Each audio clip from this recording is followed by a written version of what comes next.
Hello store owners. When someone applies for a wholesale account on your store, that application doesn't just unlock automatically, it lands in a queue for you to review first. Today, I'll show you how to approve, reject, and manage those wholesale sign-up requests from the Wholesale Leads Dashboard. Let's head over to the Wholesale Leads Dashboard. Here I can see every wholesale sign-up application that's come in, along with each one's name, email address, assigned role, registration date, and current status. Up top, these quick filters let me jump straight to all approved, pending, or rejected applications. Let's click pending to see what's waiting on me right now. Here's one of these applications still sitting in pending. To approve it, I'll click the checkmark icon in the action column, then confirm by clicking OK. And that's it.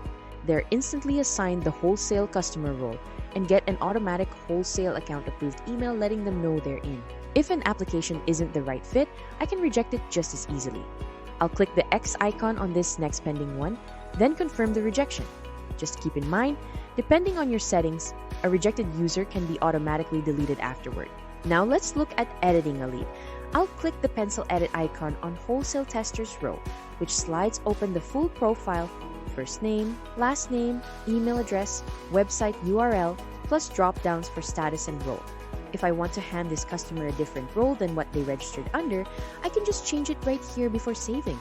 If I ever need to suspend someone's wholesale access without fully rejecting them, that's what deactivate is for. Right here in the header of the edit panel, I'll click deactivate, then confirm. Bringing someone back is just as simple. Right here in the same panel, I'll switch the status back to approve and hit save user. Their wholesale access is restored immediately. One more thing worth knowing, I can type a name or email into this search box and hit search to filter the list instantly, or combine the status and role filters to narrow things down when the leads list gets long. Every approval and rejection also fires off an automated email, so your customers always know where they stand, and you can customize that wording anytime under WooCommerce settings, emails. If you have questions, please comment down below. Don't forget to like and subscribe to our channel.